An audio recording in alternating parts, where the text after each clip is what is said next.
What's up, everyone? Thank you for tuning in to another edition of Oilersnation After Dark, presented by Boston Pizza and the new playoff menu presented by Fanalytics. I think a lot of us might want to head down to BP's after this one, maybe have a drink and enjoy some of their brand new playoff menu items. Some great stuff there. We'll talk about that more later on in the show. First, of course, the Oilers. They dropped Game 3 to the Vegas Golden Knights 5-1. Great start. Got terrible quick, and it just did not get any better for the Edmonton Oilers. Now the Vegas Knights take a 2-1 series lead. Next action will come on Wednesday night at 8 o'clock down at the Ice District. Game number 4 tonight on the show. We've got Cam. Some of you know him as Coomzy. We'll also have Aaron Bordato back behind the scenes, keeping us on track. He's taking a night off from Greta. He says he needs a break. So he's going to join us here on Oilers Nation After Dark. A weird game for the Edmonton Oilers. I mean, if you were on Betway today and you were thinking, I just want some free winnings, McDavid over a point, Draisaitl over a point, Hyman, Kane, you would have lost. But that's how it goes sometimes. If you're going to gamble on Betway, do so responsibly. Be 19 plus. We'll share some predictions for Betway later on in the program. Hello, everyone watching on YouTube and Facebook, both platforms. Make sure you hit that like button, subscribe as well. Maybe watch it again tomorrow, get those views up. My question for everybody watching on YouTube and Facebook, give me an Oiler who you thought played well. That's what I want to find out here. I threw this question out on Twitter, and Warren Fogle came up a lot. Derek Ryan, Matthias Janmark, Matthias Ekholm were the names that were kind of thrown out there for Oilers that played okay. You give them a passing grade, but there were far too many passengers tonight. Let me know, though. Who do you think played okay? We'll get to those names later on. We'll see even one here for Costin Pizza. That might not be about a good player, but it might just be referencing Boston Pizza and their fantastic playoff menu. All right, let's get things going with Coomzy in a second here with the good, the bad, the oily, brought to you by Cornerstone Insurance.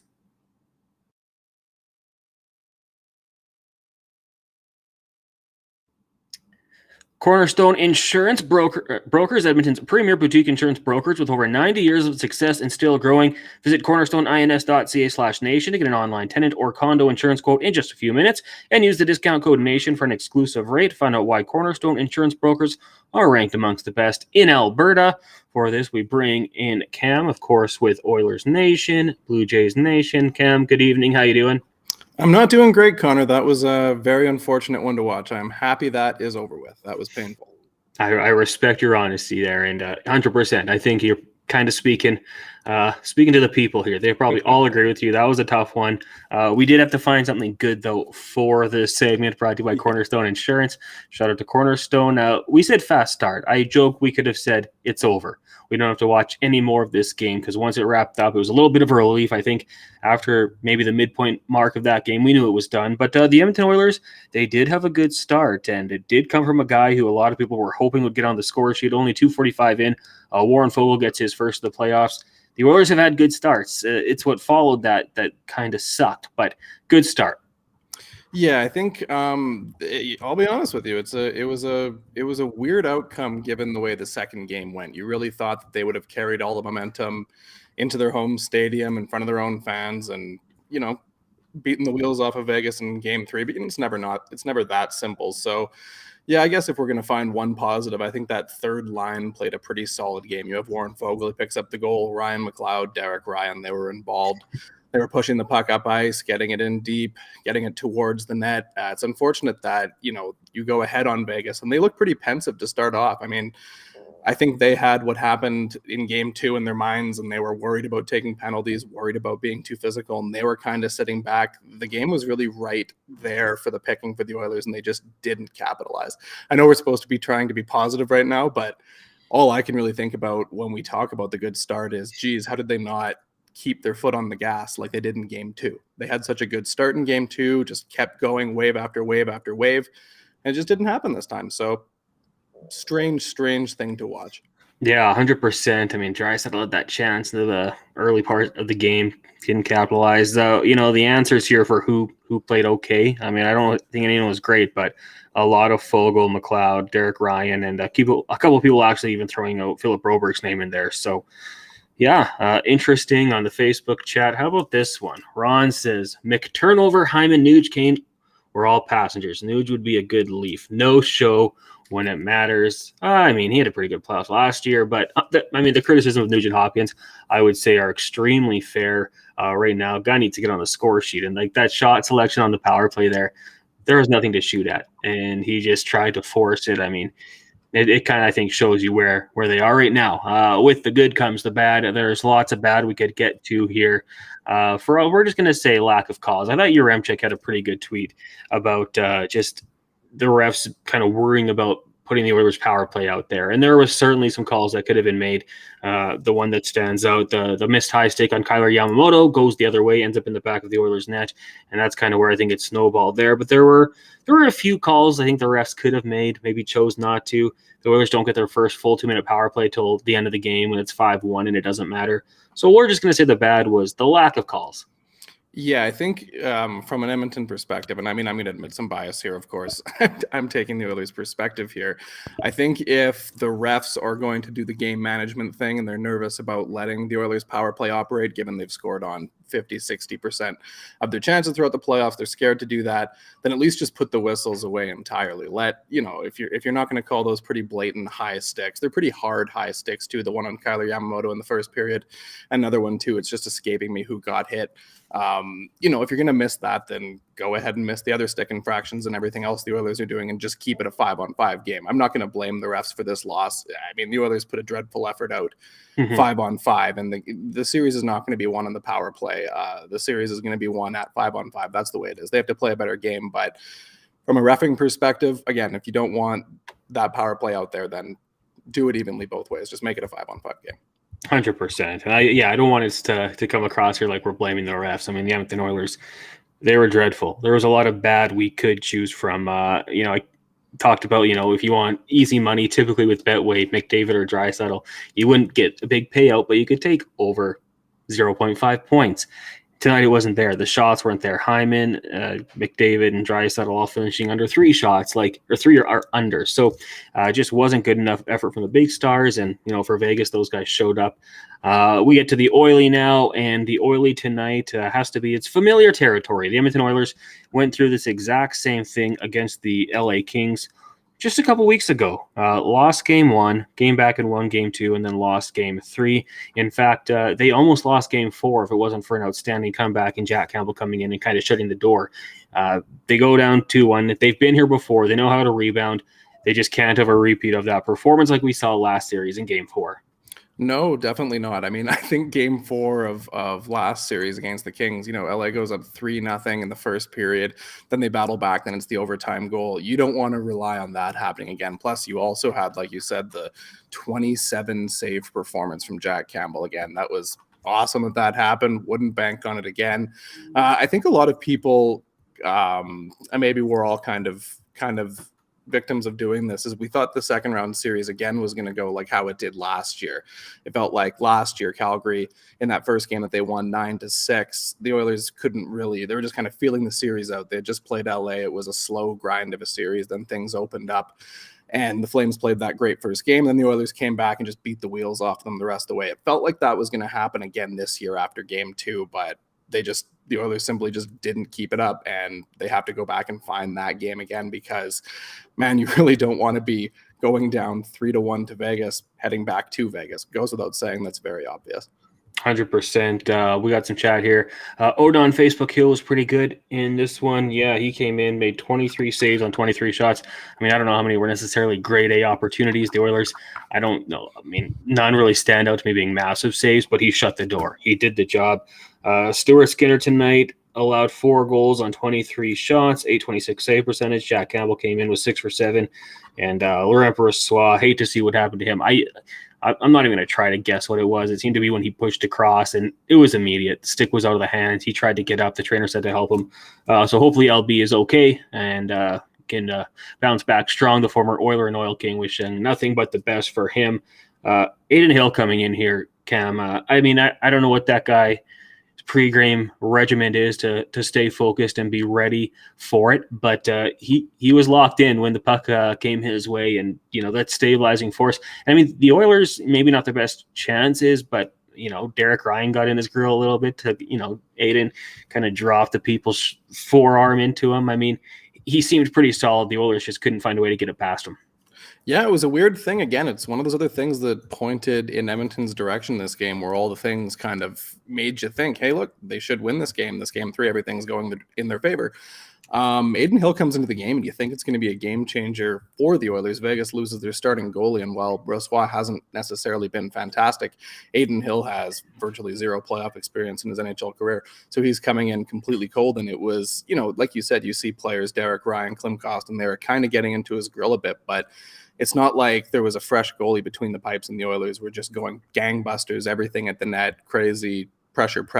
No, they still kind of sat back and waited and didn't bring that energy. It really felt like they had a great opportunity to capitalize on. I mean, you never want to, I'm not trying to say like you're cheering for an injury and you capitalize or anything by that stretch, but the other team has to put in their backup cold goalie and they can't really capitalize. They don't bring the energy. It's a shocking thing to see. And to Hill's credit, man, like you're ready to just come into the game and post a shutout after that, pretty much. Like, good for him, honestly. Like this looks like it could be a turning point for the Golden Knights. So the Oilers have to bring a significantly better effort in the coming games here, because Hill looks like he's dialed in, and Brossoit didn't really before that.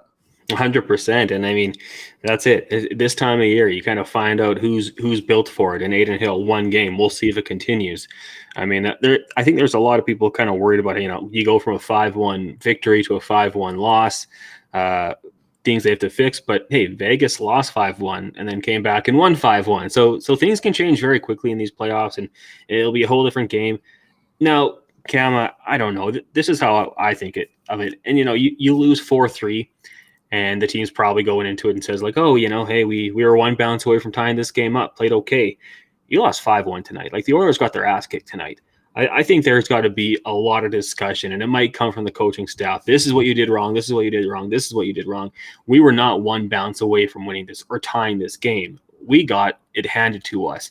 So I think, there is an opportunity, a coaching opportunity here to let the guys know. And you can't follow on that all the time, but you lose a game in this sort of fashion, I feel like, you can expect a better performance, I would say, I think, on Wednesday at 8 o'clock when they meet for game 4. Yeah, you'd think so. I think you look back to the LA series, and the 2 games they lost were those back-breaking, heartbreaking, awful overtime losses. And coming back from that's one thing, because it's frustrating. Sometimes you play a good game and it just doesn't work out.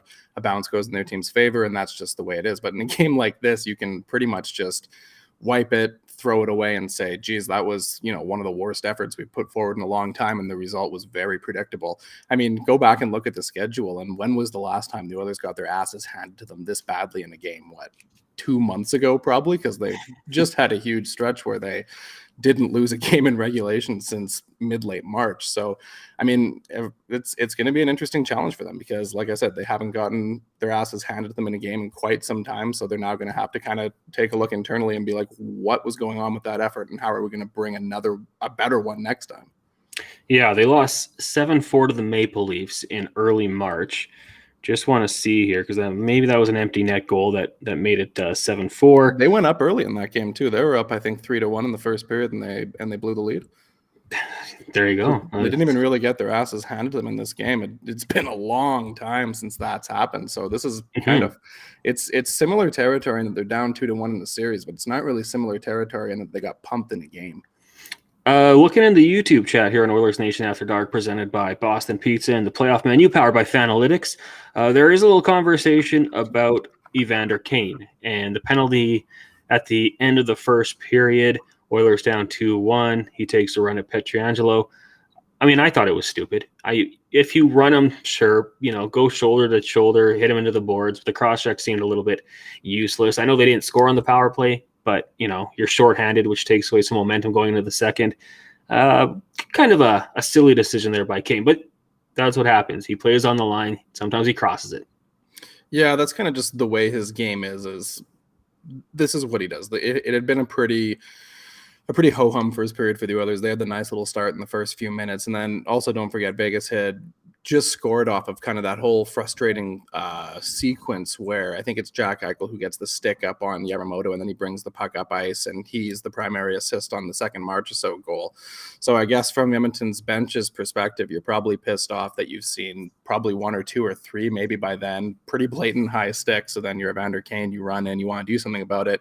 You get your stick up into your opponent's face. One of Vegas's better players, Alex Pietrangelo, maybe their number one defenseman.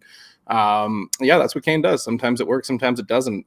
You saw things kind of heat up there at the end of the first period, and unfortunately the Oilers couldn't really build on any sort of momentum. They kill off that penalty, and then it's just continually just kind of stale feet. I also do wonder, I was thinking, if all the stuff from game 2, all the extracurricular stuff kind of got in the Oilers' head, and that's why the energy was as weird as it was for game 3 for them. I'm not really sure if that's what happened, but something to consider, because it feels like almost the last period of the game, the Oilers go into it and they're dominating the whole game too, and then the game kind of goes sideways and just turns into kind of a gong show after that. So I wonder what that did for the momentum. Yeah. I mean, it was weird, and even after that goal, I mean, I was kind of watching who's Jay Woodcroft going to send out there, and I thought you might go with the top line, but he went with Ryan, Fogle, and McLeod. They had better games or good games, but I mean, I thought 40 seconds left, get your top line out there. They weren't out there for the goal against. Let them try to get something in your favor, and then eventually they get out there, and Evander Kane does that. Why don't we bring in our producer, Aaron Bordato, to join us in the conversation here. Aaron, if he looks familiar, then you've probably been down to Greta to watch the Oilers Nation watch parties every away game. So there will be one on Friday. Aaron, you've been doing some damage, I've heard. Yeah, I've honestly done more damage to my own body than I have to Greta. But, hey, it's a dirty job, but someone's got to do it. So you know me. Dude, it's been too much fun there. I took the night off tonight. Couldn't tried to stay away from downtown. It was rainy, so this was the night to be off. And we will be back on Friday again. Tyler will be here, so me and him will be tag team and hosting. And if you haven't been yet, Greta is a blast for these watch parties.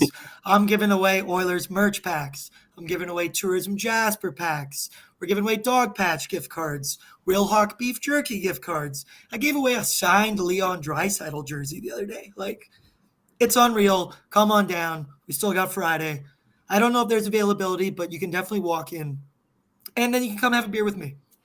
I've been telling people to go and tell them that you have to buy them one. So I don't know if anyone's taken you up on that one, but yes, you can make your reservations now, gretabar.com/book, or text 587-418-8507. And Aaron, I was told pop-up shop there if anyone wants to grab some Oilers Nation gear like this. Oh, it's kind of cut off there, but yeah, like this shirt here. Oil up, baby. Oil up. Comes in 2 different colors. Is that showing it? Oh, yeah. You can also get it in black and blue. You can get the hats, get the gear. Head down to Greta on Friday. Make your reservations or try to walk in. It is a little bit of a risk, though, with that one. We've got you both here. So, Cam, goalie, who starts on Wednesday? Are you going back to Stuart Skinner, or does Jack Campbell get the nod? Yeah, I am. I think, and this was kind of my logic in the first round after Campbell had that nice performance in the game-changing or the series-changing game 4. He's had good games throughout the season, but there's never been a stretch where Jack Campbell's played well for a period of time, and I don't think you're banking on that finally happening in May.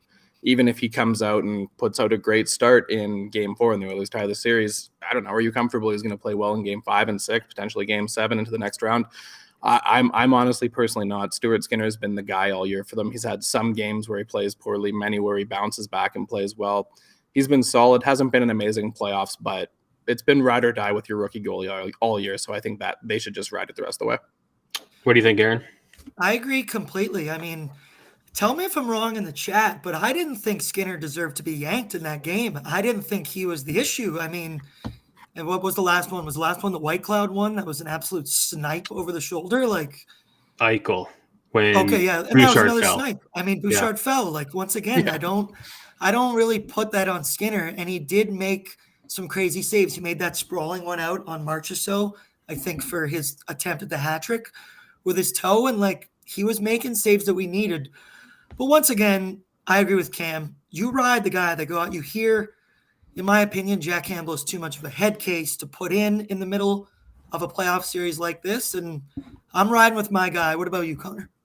Yeah, I mean, and that's the way I think Jay will go. I think they'll have confidence that Super Skinner can bounce back. He's shown that he can.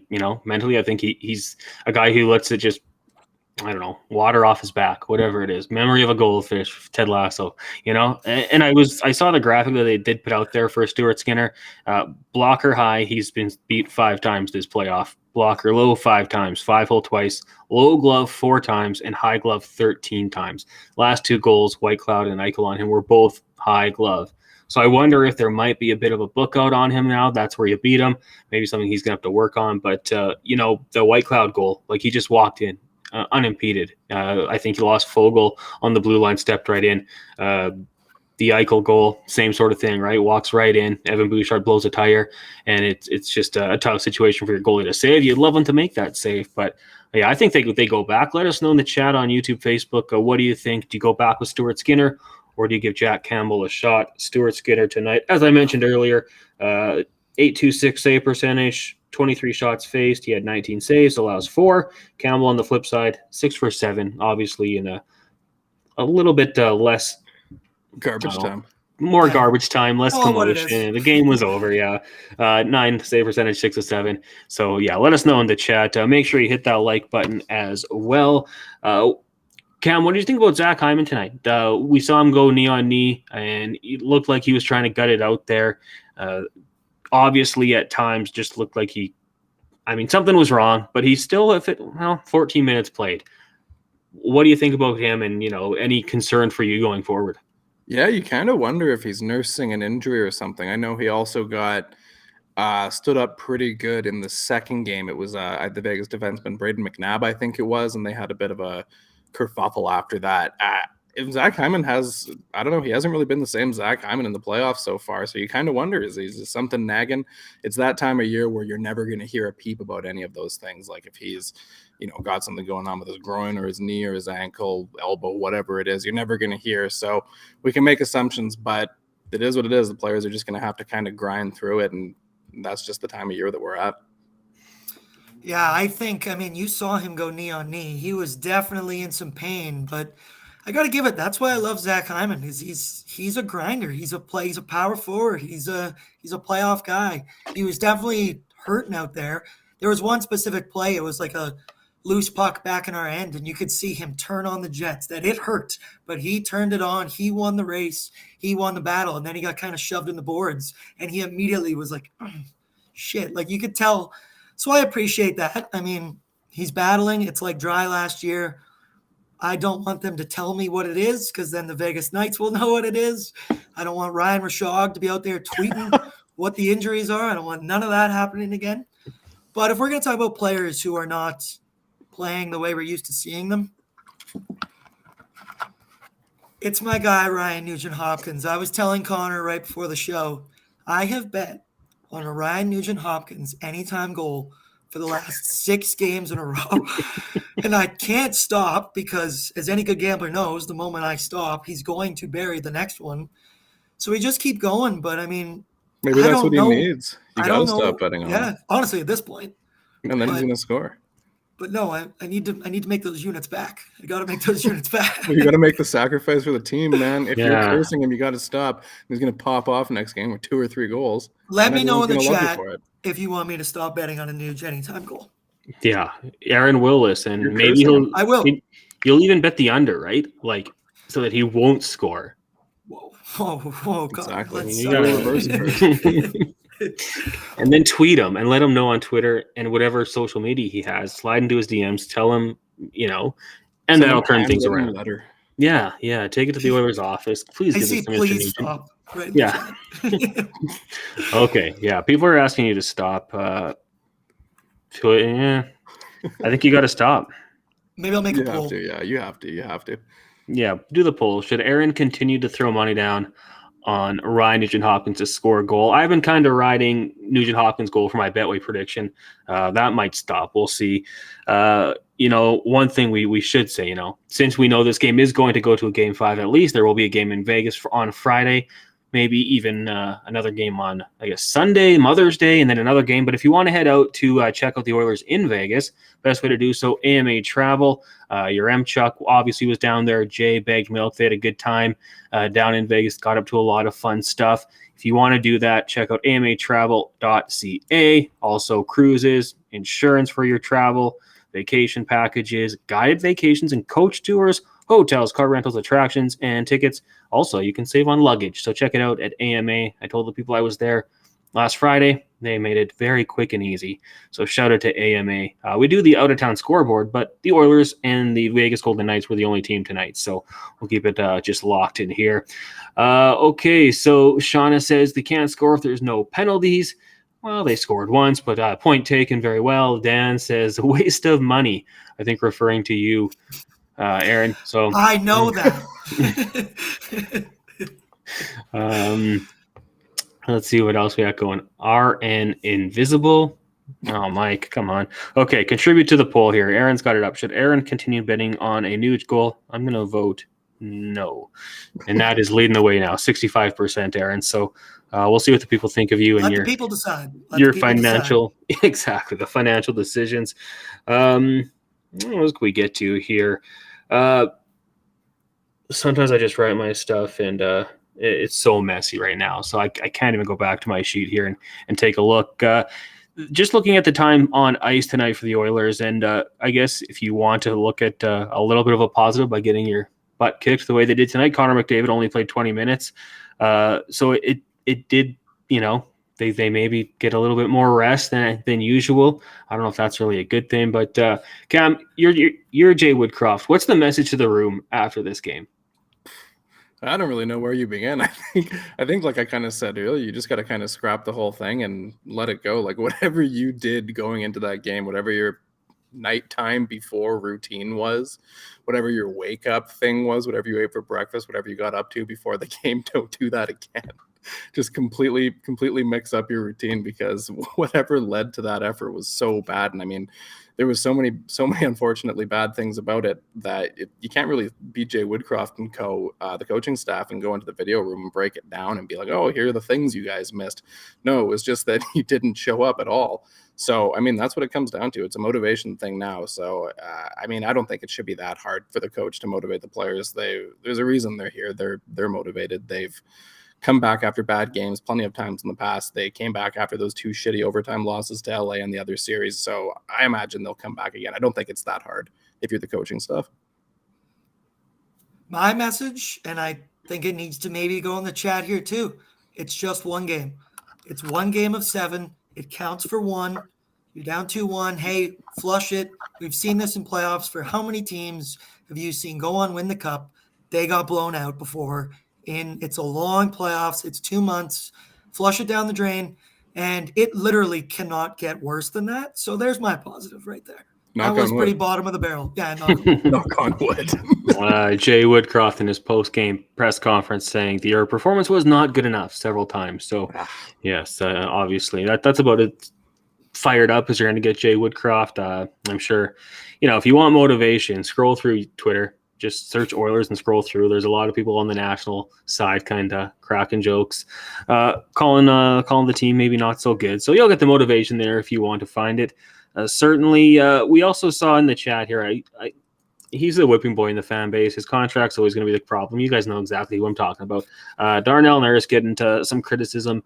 If you want a criticism for his play, I'm all good with it. But we don't need to bring up the contract. The contract's done. It's not going anywhere. You just have to accept it. Exactly. You're dead horse. If you keep saying the money thing, we all know the deal. It's enough. Accept it, and then break down his plays if you want to. Coomzy, what did you think of Darnell Nurse, the $9 million man? There you are, breaking up the contract. Well, I can't help yourself. You can't help yourself. $9.25 million man. Actually, to be fair, even more than $9 million. I rounded down. I've said this on the show before and time again. If you're watching him, you have to kind of divorce yourself from that contract and accept that it's happened. And I don't know. At the end of the day, some players make more cash than they should. Some make less than they probably should. Darnell Nurse isn't a number one defenseman in the NHL, but he still contributes positively to the Oilers. He still logs many minutes, and if there was somebody else playing those minutes, you could probably see a lot worse. Today wasn't the best game, but that was the case for everyone. You're not going to see, if you're a defenseman of his position, you're not really going to see someone in a good light in a game like that. The ice is clearly tilted in Vegas's direction. Nobody really looked good, especially the minute munching defenseman.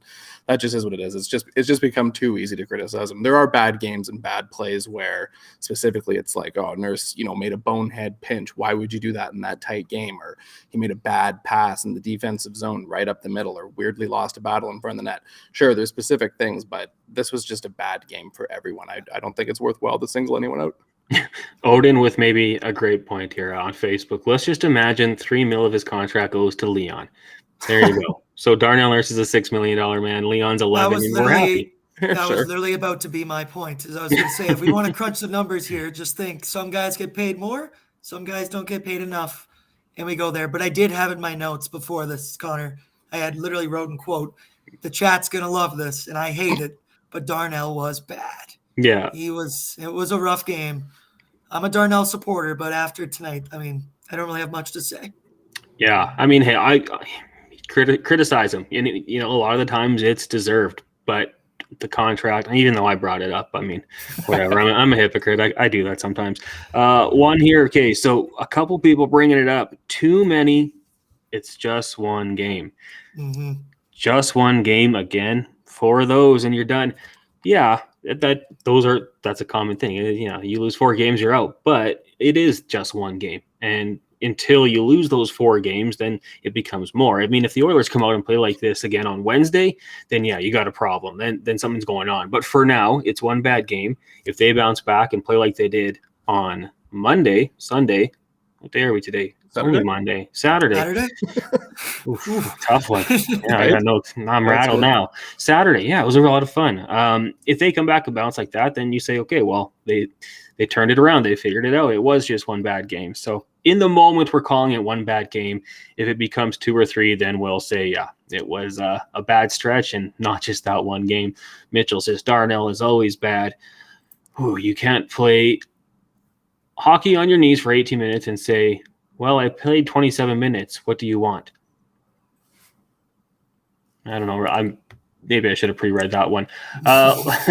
You guys, earlier today, we saw the draft lottery go down. The Chicago Blackhawks landing with the number 1 overall pick, which we know will be Connor Bedard. I know a lot of people didn't want to see the Chicago Blackhawks get him. There was a lot of people that said anyone but Chicago.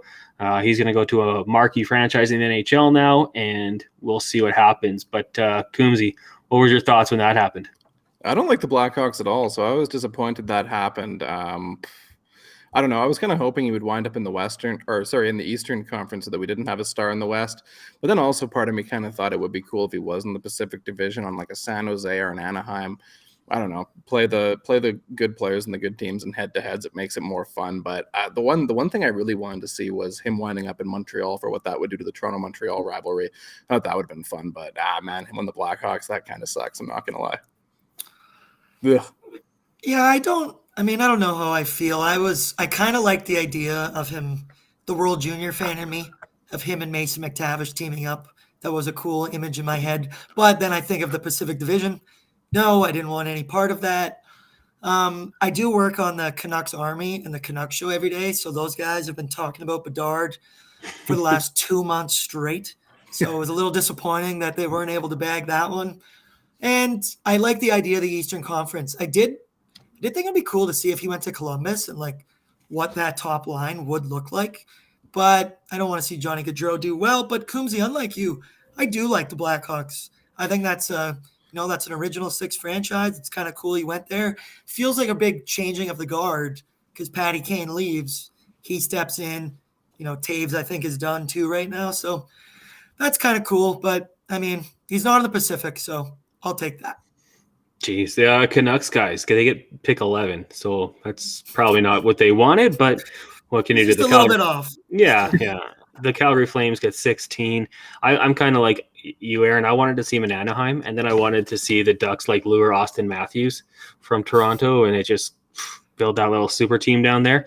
But yeah, we'll see what happens with Chicago. Obviously, they're going to take him. There are some good players in this draft, but Connor Bedard, the sweepstakes, he'll be going to the Windy City, and maybe he'll join Jonathan Taze. Maybe Patty Kane returns. Could you imagine that? Could be an interesting skilled line. Aaron, no, you don't see it? I'm pretty sure he did an interview the other day, and they asked him about it, and he was like, they're rebuilding. That's not going to happen. Yeah, something about like I haven't even thought about it, but Might have changed today, though, maybe. Actually, hey. How good is Connor Bedard? One thing I know is good, you guys, and that is Oodle Noodle. So if you want to go for some lunch tomorrow, eat your feelings, go to Oodle Noodle, and when you're there, you can pick up a Oilers Nation sticker from any of the Oodle Noodle locations in Edmonton and surrounding area. Definitely wanted to get that one in there for sure. So what do you guys think? I mean, day off tomorrow, or they'll probably skate, obviously. Maybe lightly attended as some guys try to heal up. Aaron, bounce back performance, you think, on Wednesday, or what do you think is going to go down? I think it has to be a bounce back performance, and I think you're going to see it from guys like Connor McDavid and Leon, because they know the pressure's on them. They didn't have the ideal game. I kept seeing Mick turnover in here, so that was something. And I mean, the thing with Draisaitl for me is stop taking those stupid penalties, man. Like, stop doing that. You're the best player in the world right now. I can't afford to have you sitting in the box for 2 minutes because you couldn't keep your cool and you wanted to slash him across wherever. So I think that they both know that. Like, they don't need to be told that. And I think I'll see those two specifically bounce back. And, I mean, I'm interested to see who the Vegas goalie is going to be. So, yeah, we'll find out. I'm optimistic. I hope my boy Rusty's in the chat. He's taught me well. Optimism is key. What do you think, Coomzy? Yeah, I think I'm feeling fine. I mean, I know a lot of people don't love that it's a one-game thing, but they have rebounded well after losses so far in these playoffs, and I don't think they're going to put forward that kind of an effort. Or the Golden Knights are going to do. I don't even know if it was so much of them, if it was just Edmonton's effort tonight. I don't think the Golden Knights are going to shut down Edmonton's two big guns 2 games in a row. Like, when was the last time those guys were both held off the score sheet in back-to-back games? Like, I don't know, like 2-3 years ago. Like, it's not really a thing that happened. So I would imagine they'll come back guns a-blazing in game 4 and knot the series up at 2, and then it's a 3-game series. I think, motivated for sure. Quick shout out to Wilhock Beef Jerky, Alberta's best beef jerky. You can find them at one of their 3 locations in West Edmonton Mall, Leduc, or Spruce Grove. Find out more at wilhockbeefjerky.com. Coomzy, any lineup changes? I just saw it pop up in our chat here. Yamamoto out, Holloway in from It Wasn't Me 47. Would that be a bit too much of a panic move, you think? Yeah, I don't know. I don't know if Dylan Holloway had the rookie season in the NHL to warrant inserting him into the lineup in favor of. I mean, Kelly Yamamoto hasn't been fantastic this year by any stretch, but at this point, he's kind of a veteran NHL player who's scored goals in the past. He has a big goal in this playoff run, one against LA. So I don't know if it's time for that kind of move. I think you just go with the group that's gotten it done thus far and just expect they bring what they did bring in game 2 and what they did bring in the LA series.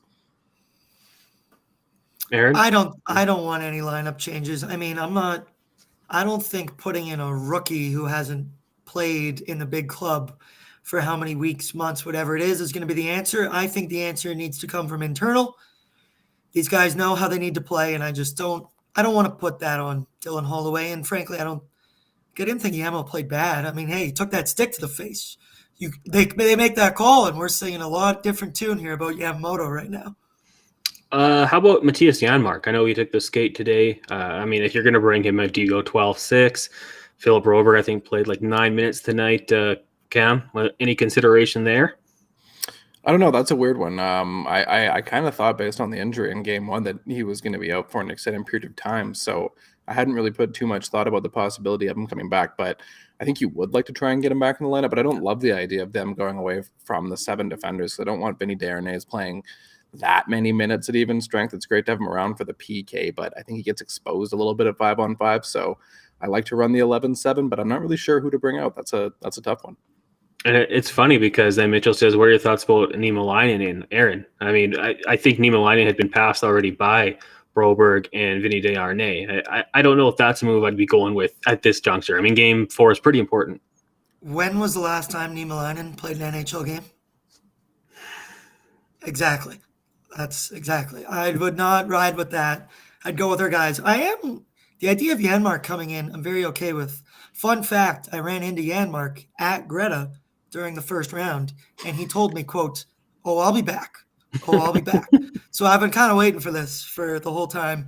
Maybe he's a guy that I would consider taking Yamo out for, but I agree with Cam. I want to rock with 11 and 7. Yeah, I'm totally with you guys. And to answer your question, it was January 7th against Colorado. He played 3.5 minutes. So Yeah. it's been a while. I think it'd be tough. You throw him out there, but I mean, if he was better than Desharnais or Broberg, I think he would be out there and he would have been down the stretch, but it just didn't work out for him. We'll see. We'll see what happens going forward here. Before we get going, got to give a big shout out to our title sponsor, Boston Pizza, and the playoff menu powered by Fanalytics. I don't know if you guys have any good Fanalytics for tonight, but I just want to say, if you're going to go there, check out the brand new menu. They got winged ribs. They got the pizza flight. That's 3 6-inch pizzas. I mean, that's tempting any time of the week. The triple play, Bandera bread, Thai bites, cactus cut potatoes, garlic, Parmesan fries, deep fried pickle wedges. Not for me, but I highly request or expect people to go there and give them a go. Do you guys have a go-to when you go to Boston Pizza? Aaron, start with you. I mean, I've been going there my whole life. So, I mean, as a kid, it was the Boston Brute. Yeah. As kind of a middle age, I was hitting the jambalaya fettuccine. My pizza is maybe like the spicy pierogi, but that triple play, man, I went there recently to Boston Pizza, and it was fantastic. So my Fanalytics tonight is, if you want to feel better right now, go stop over at Costin Pizza and go check it out. Coomzy, you got a favorite menu item? Yeah, I've always been a pierogi pizza guy, but I wish they'd bring back that. Remember when they had that starting lineup appetizer platter thing, where you got like 6 different things? They had the wings on there with the cactus cuts and the Bandera bread and all that. That was so good. I wish they would bring that back. That was my go-to. Maybe we have it in now, and maybe we can honestly. try and make that happen. I mean, Hint. they negotiated the Costin Pizza name, so maybe we can make it You happen. guys want to meet? You guys want to meet in 30 minutes? Yeah. Yeah. Let's get the Treliving on the phone right now and see if we can make a deal. Yeah, I think we can do something like 200 likes on this video, and maybe we'll take it, run it up the poll, and see if we can get that to land. Yeah, Boston Pizza, great stuff going on there, and yeah, good beers, good food, good place to watch a game. If you're not heading down to Greta, we recommend it. And there's just BPs all over the city, so you'll find a spot that'll do you well. Okay, before we wrap up here, just one more time, Wilhauk Beef Jerky, Alberta's best beef jerky. They'll take orders of any size. Only the finest tasting meats earn the Wilhauk name. Find out more at wilhaukbeefjerky.com. And we'll get a prediction for the next game and a Betway prop bet as well. Cam, starting with you. I think the Oilers bounce back with a 4-2 win in Game 4, and my prop bet would be Ryan Nugent-Hopkins anytime scorer. But Aaron's not allowed to use that because you're cursed. I'm going to go with a 4-3 victory, so I think that covers the over if it's 6.5. But the people have spoken, and I don't think I'm going to be hammering a Ryan Nugent-Hopkins anytime goal. So maybe we sprinkle on somebody later. I've been playing with the Bouchard, like just 0.5 points in a lot of parlays. So he's been doing that, and I could see a bounce back game for Bouch because, yeah, really, I mean, I got to knock on wood because I said it earlier, but I don't think it can get worse for him there. But yes, thank you, Cam. We're going to knock on wood. Unanimous around the city for that We've one. seen scary things here, man. We've seen dark things. Okay, predictions here. Mitchell says 5-3 Oilers. That's actually what I'm going with as well, Mitchell. And I'm going to try the opposite. I'm going to say under 0.5 goals for Nuge. And prove me wrong. Prove me wrong, Nuge. Reverse it. We'll see what happens. Odin says 4-3 and 2 goals from Nuge. Odin, hopefully you have better luck than Aaron and I do. Hopping into the YouTube chat here. 6-3 Knights. Oh, that's a prediction. We got 5-2 Knights. We got Vegas fans jumping in, I think. That's okay. As long as you're here for every post game, not just when the team wins. You got to come back when they lose. That's the only rule for us. Matthew says hope will never die. Squishies for breakfast says 3-1 Oilers. Steven says 3-1 McDavid Hattie. He's going to be doing heavy lifting in that one. And we've also got Angel the Kings fan. Welcome back, Angel. I think 3-1 Vegas if you don't play Campbell, and 6-4 if you play Campbell. I mean, he did get a lot of run support. So maybe. Why is he involved in the 5-goal difference? That doesn't make any sense. 3-1 Vegas. 3-1 Vegas if you don't play Campbell. 6-4. If you play Campbell. Yeah. So they only score 1 goal because Campbell's in net, but then the Oilers score 6 goals if Campbell is in net. Don't argue with the logic, Cam. Don't argue with the logic. Sure. He gets run support, and he plays a great first pass. Yeah, great, you know great what? Slapper. He scores 3. He plays the puck. He gets a hat trick. The chat goes crazy sometimes. We need like a save function because even when you hold it on my phone, it just keeps moving, so I lose my place. But Angel, I think we get what you're putting out there, and yes, you have been here. Oh, underage kid says 12-0 Vegas. Man, that would be a fun Oilers Nation After Dark. What would we talk about? What would you put for the good? Nothing. I would sit here like this and just stare at the camera for 45 minutes. In silence for 45 minutes. Just. Did you guys see Steve Dangle's reaction to the Maple Leafs at all? No. He just like laughed. Like that would be it. We just laugh and like punch the air and stuff like that. Close my laptop. Yeah. Well, that was it. See you guys. As bad as this game was, at least you're not down 3-0 to the Florida Panthers. Yeah, on the road too. Ooh. Could be worse, guys. Could be worse.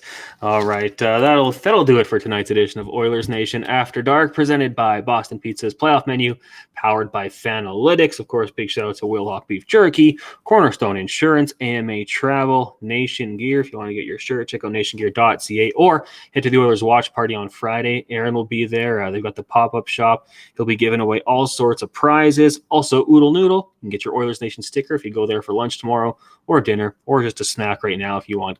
Make sure you grab your Oilers Nation sticker, throw it on your car. And again, Boston Pizza, Betway as well. 19 plus. Have some fun. Bet responsibly. For Cam, Aaron, myself, and all the fine folks at Oilers Nation, thank you guys for tuning in tonight. We'll be back on Wednesday, hopefully talking about a 2-2 series. Have a good night, everyone.